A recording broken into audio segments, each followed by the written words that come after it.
भगवान श्री राम का मंदिर अयोध्या में बनकर तैयार हो चुका है, लेकिन अभी कुछ ऐसी चमत्कारी घटना सामने आ रही है जिसे देखकर हर कोई हैरान है, जो गिद्ध पिछले कई सालों में हमें नजर भी नहीं आए। अचानक अयोध्या के अंदर बड़ी संख्या में गिद्धों का झुंड पहुंच गया है। कई लोग इन्हें साक्षात जटायु कह रहे हैं, जो भगवान श्री राम के मंदिर की प्राण प्रतिष्ठा में शामिल होने के लिए आए हैं। लोगों को हैरानी इसलिए हो रही है क्योंकि जो गिद्ध की प्रजाति विलुप्त होने की कगार पर है। साल 2000 के बाद इतनी संख्या में कहीं पर भी नजर नहीं आई, और इतनी बड़ी संख्या में अयोध्या पहुंच जाना वाकई में भगवान श्री राम का चमत्कार है। और यह जब खबर मीडिया के अंदर पहुंची तो सब जगह भगवान श्री राम के चमत्कार की चर्चा होने लगी। इस चमत्कार को आज साइंटिस्ट भी मान रहे हैं। आज के इस वीडियो में भगवान श्री राम के मंदिर बनने वक्त हुए वह चमत्कार बताएंगे जिसे सुनकर आप भी चौंक जाएंगे। आखिर क्यों नेपाल से दो विशाल शिलाएं लाई गई थी जिस भगवान श्री राम की मूर्ति बनाई जानी थी, लेकिन उनसे मूर्ति बनाकर दूसरे पत्थरों को गया। वीडियो शुरू करें उससे पहले कमेंट में जय श्री राम जरूर लिख दें और वीडियो को एक लाइक जरूर करें। शुरू करते हैं आज का वीडियो दोस्तों, जिस मौके का पूरी दुनिया इंतजार कर रही थी, अब वह घड़ी आ गई है। अयोध्या में प्रभु श्री राम मंदिर बनकर तैयार हो चुका है। 22 जनवरी को राम लल्ला की प्राण प्रतिष्ठा की जाएगी, लेकिन उससे पहले ही चमत्कार के ऊपर चमत्कार देखने को मिल रहे हैं। सबसे पहला चमत्कार तब हो गया जब लोगों को अचानक जटायु के वंशज गिद्ध आसमान में उड़ते दिखाई दिए। यहाँ तक कि भगवान श्री राम के भक्त इन्हें राम मंदिर की प्राण प्रतिष्ठा में आए मेहमान मान रहे हैं, क्योंकि पिछले कुछ सालों में यह प्रजाति विलुप्त हो गई थी। लेकिन राम मंदिर की प्राण प्रतिष्ठा नजदीक आते ही अयोध्या के आसपास बड़ी संख्या में गिद्ध पहुंचे हैं। लोग इस करिश्मा को देखकर पूजा भी कर रहे हैं, क्योंकि गिद्ध ऐसा प्राणी है जो भारत से विलुप्त हो चुका है। ऐसे में प्रभु श्री राम की प्राण प्रतिष्ठा से पहले ही वह कैसे दिखें, इसे लोग भगवान का चमत्कार मानकर पूजा कर रहे हैं। अब दोस्तों, ये इतनी बड़ी बात कोई सहयोग तो नहीं हो सकती है। दोस्तों, कुछ बुद्धिजीवी लोग रामायण के होने पर ही सवाल उठाते हैं। उन लोगों का मानना है कि रामायण असल में कहानी थी, मगर दोस्तों आज भी रामायण से जुड़े हुए कई सारे ऐसे सबूत मौजूद हैं जो हर किसी को मानने के लिए मजबूर कर रहे हैं। भगवान राम ने जो पुल बनाया था लंका जाने के लिए, वह आज भी मौजूद है। उसे वैज्ञानिकों ने भी माना है। वैज्ञानिकों ने उसे देखकर कह दिया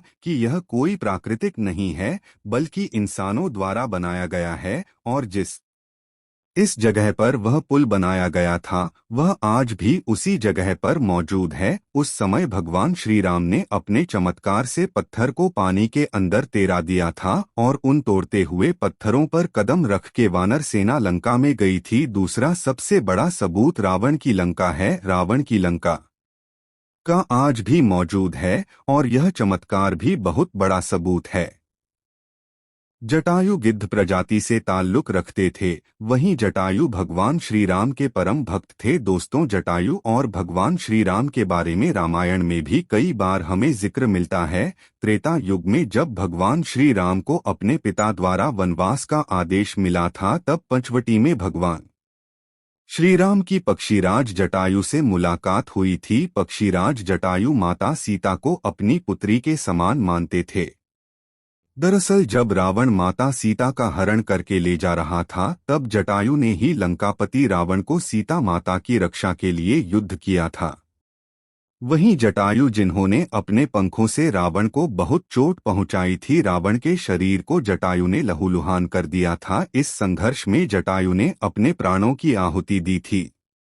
छत्तीसगढ़ के दंडकारण्य में गिद्धराज जटायु का मंदिर है। यह वह स्थान है जब सीता का अपहरण कर रावण पुष्पक विमान से लंका जा रहा था, तो सबसे पहले जटायु ने ही रावण को रोका था। राम की राह में जटायु पहले शहीद थे। राम कथा में प्रसंग आता है जब जटायु के भाई संपाति ने का कहा कि मेरे पंख कमजोर हैं मगर आंख दूर की चीजें देख सकती है, इसीलिए मैं सीता जी को अशोक वाटिका में बैठे देख रहा हूं, इसलिए लोग इन्हें साक्षात जटायु के वंशज मान रहे हैं। दोस्तों, अयोध्या नगरी के अंदर ही भगवान श्री राम का जन्म हुआ था, जिसका वाल्मीकि रामायण में भी जिक्र है। सालों तक चले राम राज्य के बाद जब श्री राम ने जल समाधि ले ली तो अयोध्या नगरी सूनी हो गई। पौराणिक मान्यताओं के अनुसार उज्जैन के राजा विक्रमादित्य जब यहाँ राज्य करने आए तो उन्हें उजाड़ भूमि पर कुछ चमत्कार दिखाई देने लगे। खोज की तो पता चला कि यह श्री राम की जन्मभूमि है। इसके बाद उन्होंने यहाँ श्री राम के भव्य मंदिर का निर्माण कराया, जिसमें काले रंग के कसौटी पर घरवाले 84 स्तंभ थे।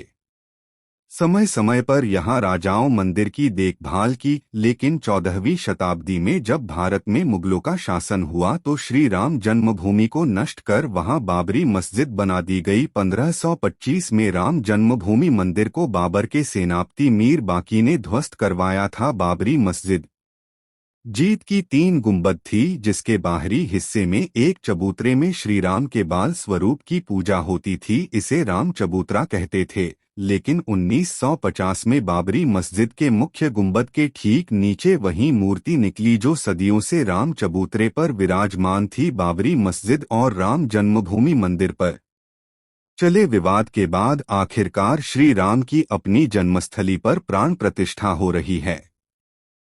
अब एक सवाल यह है कि आखिर अयोध्या में भगवान श्री राम की मूर्ति बनाने के लिए नेपाल से 2 विशाल पत्थरों को लाया गया था। इन पत्थरों को लाने के बाद आखिर क्यों उन पत्थरों से मूर्ति नहीं बनाई गई?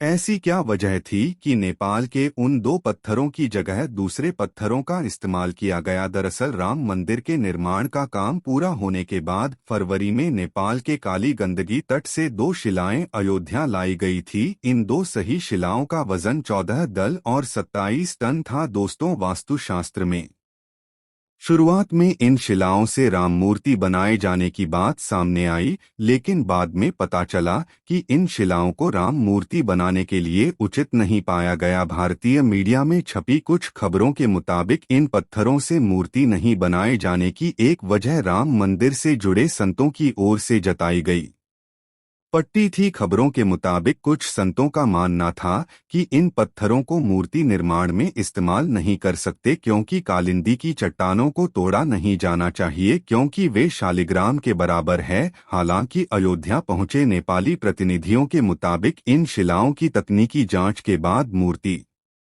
कारों ने कहा कि ऐसी शिला से मूर्ति तराशना संभव नहीं है। इसके बाद दूसरे पत्थरों से मूर्तियां बनाई गई। नेपाली प्रतिनिधियों के मुताबिक 27 टन वजनी शिला पर मूर्ति तराशने की कोशिश की गई थी। शिला को शालिग्राम माना गया, लेकिन 27 टन वाली शिला भी उपयुक्त न पाए जाने के बाद दोनों शिलाओं को राम मंदिर निर्माण स्थल के पास रखा गया है।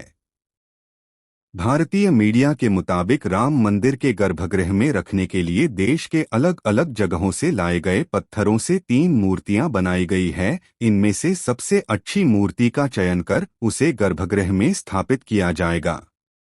दोस्तों, अयोध्या में दुनिया का सबसे बड़ा विशाल मंदिर बन रहा है। लोग बेसब्री से इंतजार कर रहे हैं। राम मंदिर के लिए कुल 168 एकड़ जमीन है, जिसे 2 एकड़ में मंदिर बन रहा है। पहले मंदिर के मुख्य शिखर की ऊंचाई 128 फीट थी।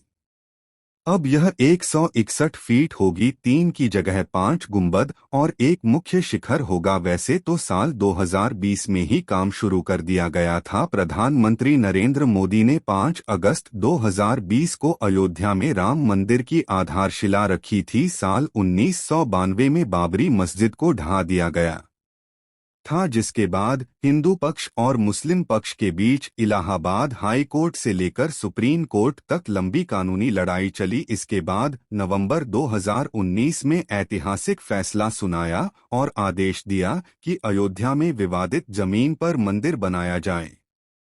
इस फैसले में यह भी शामिल था कि केंद्र सरकार मस्जिद के निर्माण के लिए सुन्नी वक्त के 5 एकड़ जमीन उपलब्ध कराए। दोस्तों, आप इसे लेकर क्या सोचते हैं? कमेंट के माध्यम से जरूर बताएं।